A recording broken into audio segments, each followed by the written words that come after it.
Olá, sejam bem-vindos a mais um vídeo de boas dicas. Problemas para limpar o vidro do recuperador de calor, produtos químicos, produtos abrasivos? Nunca. Hoje vou ensinar uma técnica como limpar o vidro do recuperador de calor sem recurso a esses produtos químicos ou produtos abrasivos. Como veem, o vidro está completamente sujo. É lógico que se eu usar aqui um produto químico ou um produto abrasivo ou os produtos recomendados para este tipo de coisas, facilita-me a vida. Mas vai começar a roer as cordas, vai-me começar a estragar a porta do recuperador e todos nós sabemos que usando esse tipo de produtos não estamos a ser amigos do ambiente. Eu vou usar aqui uma técnica sem recurso a este tipo de produtos químicos, abrasivos, uma técnica que vai demorar o mesmo tempo como que se eu usasse este tipo de produtos, por isso fica para ver este vídeo até ao fim, para ver como é que tudo isso se processa. Deixa já ficar um mega like para ajudar aqui o canal. Se és novo cá no canal, subscreve e ativa o sininho para ver mais vídeos como este. Eu vou usar uma esponja, aquela esponja que nós usamos para lavar a louça. É uma esponja que eu tenho aqui já só para isto, só para limpar o vidro do recuperador de calor. E eu ponho um bocadinho de água à maneira de não ficar a escorrer. Eu vou usar esta parte da esponja mais macia para limpar tudo o que eu conseguir com esta parte fofinha.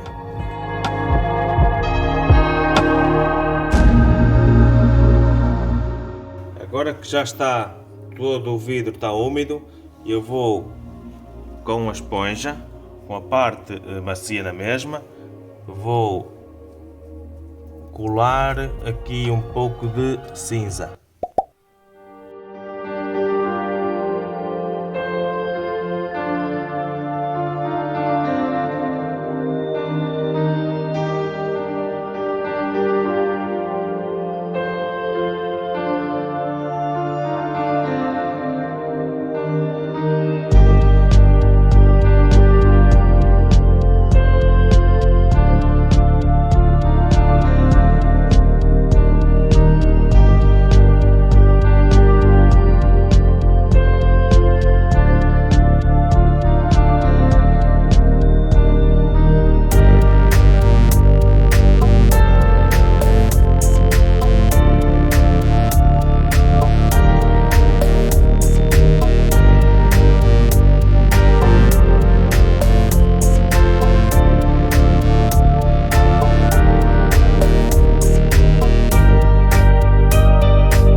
Como se pode ver, o trabalho ficou perfeito. Em menos de um minuto conseguimos limpar o vidro sem recurso a produtos químicos, produtos abrasivos, produtos caros, produtos não amigos do ambiente, usando apenas cinza